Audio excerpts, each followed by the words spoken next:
कधी तुम्ही तुमच्या आयुष्याकडे पाहून असा विचार केला आहे का? मला सतत का दुखतं? सोपं होण्यास एवढा वेळ का लागतो? काही जखमा कधी पूर्णपणे का नाही जात? आपण वाढताना असा विश्वास बाळगतो की दुःख टाळावं लागेल, की तुटलेले हृदय म्हणजे अपयश, की जखमा म्हणजे कमकुवतपणा. पण जर हा विश्वास चुकीचा असेल तर? जर ज्या गोष्टी तुम्हाला दुखावतात, ज्या रात्री तुम्ही एकटे रडाल, ज्या लोकांनी तुमचं सोडून दिलं, ज्या क्षणांनी तुम्हाला मोडलं, ते तुमच्या कमकुवतपणाचा पुरावा नाहीत, तर तुमच्या सामर्थ्याचा पुरावा आहेत तर? आजची ही पुस्तके कथेवर नाहीयेत. ती स्व-उपायांच्या पद्धतींची मॅन्युअल नाही. ती एक मृदू, समजून घेणारी माणसासारखी आवाज आहे, जी तुमच्या काळोखात तुमच्यासोबत बसते. आज आपण बोलणार आहोत the strength in R scars, लेखिका बियांका स्पारासिनो यांचं पुस्तक. हे पुस्तक तुमच्या उपचाराला घाई करत नाही, ते त्याचा सन्मान करते. बियांका स्पारासिनो त्यांच्या काव्यसदृश्य, आत्म्याला स्पर्श करणाऱ्या लेखनासाठी ओळखली जातात. त्यांच्या शब्दांना सल्ला वाटत नाही, तर समजूत वाटते. ती तुमच्याशी बोलत नाही, ती तुमच्याशी संवाद साधते. तिचं लेखन लाखो लोकांपर्यंत पोचलं आहे, जे पाहिले गेले नव्हते, ऐकले गेले नव्हते आणि स्वतःला अपूर्ण समजत होते. आणि या पुस्तकात ती काहीतरी सुंदर करते. ती आपल्याला आठवण करून देते की दुःख आपल्याला नष्ट करत नाही, ते आपल्याला आकार देतं. The strength in R scars मुख्यतः या गोष्टींबद्दल आहे: हृदयभंगानंतर उपचार, सोडून देणं शिकणं, आत्मसन्मान पुनर्बांधणी, स्वतःला माफ करणं, पुन्हा भावनिकरित्या पूर्ण होणं. हे पुस्तक बोलतं ज्यांनी प्रामाणिकपणे प्रेम केलं पण हरलं, ज्यांना सोडलं गेलं, फसवलं गेलं किंवा गैरसमजून घेतलं गेलं, ज्यांनी खूप काळ टिकून राहिलं, ज्यांनी दुसऱ्याच्या प्रेमाच्या अपयशासाठी स्वतःला दोष दिला. बियांका वारंवार एक शक्तिशाली सत्य आठवते: तुम्ही तुटलेले नाही, तुम्ही होत आहात. या पुस्तकातील सर्वात मजबूत थीम म्हणजे हृदयभंग. बियांका दुःखाला रोमॅन्टिक बनवत नाही. ती म्हणत नाही की हृदयभंग सुंदर आहे. ती म्हणते की तो आवश्यक आहे. हृदयभंग आपल्याला भ्रमातून मुक्त करतो. तो आपल्याला आपल्या आसक्तीसमोर आणतो. तो आपल्याला दाखवतो की आपण स्वतःला कुठे सोडलं. ती लिहिते: ज्या लोकांनी आपल्याला सहकार्य दिलं नाही, त्यांच्यावर प्रेम करणं.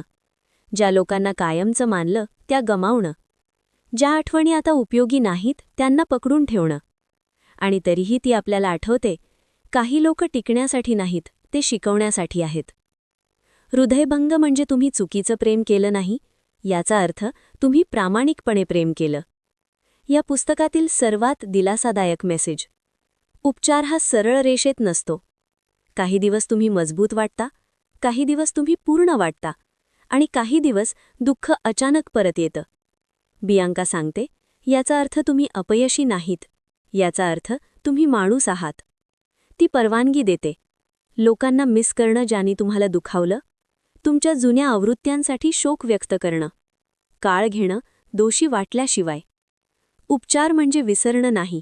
उपचार म्हणजे घडलेल्या गोष्टींसोबत जगणं शिकणं, त्यांनी तुम्हाला नियंत्रित करू दिल्याशिवाय. हे पुस्तक आत्मसन्मानाबद्दलही बलवान मेसेज देतं. बियांका आठवते, प्रेम तुमचा आत्मसन्मान घेऊन चालत नाही. भीक मागणं म्हणजे प्रेम नाही. जास्त समजावणं म्हणजे जवळीक नाही.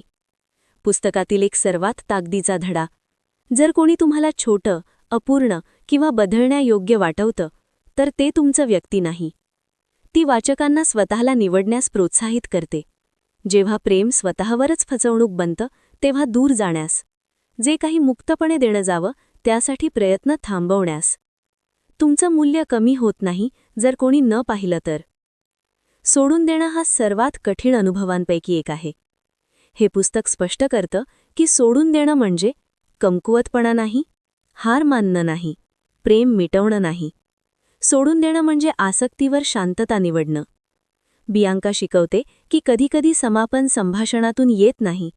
कधीकधी समापन येतं जेव्हा आपण समजतो की सर्वजण तुम्हाला हवे तसे प्रेम करण्यास सक्षम नाहीत. आणि ते ठीक आहे. पुस्तकाचं हृदय म्हणजे त्याचं टायटल. जखमा म्हणजे पुरावे आहेत की तुम्ही टिकलात, तुम्ही सहन केलं, तुम्ही उपचारित गेलात. जखमा तुम्हाला नुकसान पोहोचवत नाहीत, त्या तुम्हाला अनुभव देतात. बियांका लिहिते की जखमा आपल्याला शिकवतात की आपण कधी सहन करणार नाही, आपण किती खोल प्रेम करू शकतो, आपण खरंच किती मजबूत आहोत. दुःख आपल्याला बदलतं, पण बदल म्हणजे नाश नाही, ते म्हणजे विकास. हे पुस्तक आहे त्यांच्यासाठी ज्यांना भावनिक दुःखापासून उपचार करायचा आहे, ज्यांना आत्मप्रेमात अडचणी येत आहे, ज्यांना भूतकाळात अडकलेलं वाटतंय, ज्यांना खात्री हवीये की ते फार नाहीत, तुटलेले नाहीत, उशीर नाही. जर तुम्हाला चिंतनशील काव्यसदृश्य लेखन आवडतं, जे तुमच्या आत्म्याशी उशिराच्या रात्री बोलण्यासारखं वाटतं, तर हे पुस्तक तुमच्यासाठी आहे. जर तुमची प्राधान्य आहे संरचित स्व-उपाय पद्धती, मनोविज्ञानावर आधारित स्पष्टीकरणे, जलद आणि व्यवहार्य उपाय, तर हे पुस्तक थोडं हळू वाटू शकतं. पण जर तुम्ही याला वेळ दिला तर ते वाचल्यानंतरही तुमच्या मनात राहील. The strength in our scars हे स्वतःला दुरुस्त करण्याबद्दल नाही. हे आपल्याला आठवतं की तुम्ही कधीही तुटलेले नव्हतात.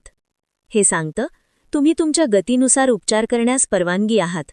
तुम्ही सोडून देण्यास परवानगी आहात. तुम्ही स्वतःला निवडण्यास परवानगी आहात. आणि सर्वात महत्त्वाचं, तुमच्या जखमांना लपवायची गरज नाही. त्या पुरावे आहेत की तुम्ही जिल्लात, प्रेम केलं आणि टिकलात. जर हे पुस्तक तुमच्या मनाला भिडलं, जर हे शब्द तुमच्यासाठी लिहिलेले वाटले, तर हे तुमच्यासाठी स्मरण आहे. तुम्ही तुमच्या दुःखापेक्षा मजबूत आहात. तुम्ही तुमच्या भूतकाळापेक्षा मृदू आहात. आणि तुम्ही एका दिवसांदिवस एका सुंदर व्यक्ती बनत आहात.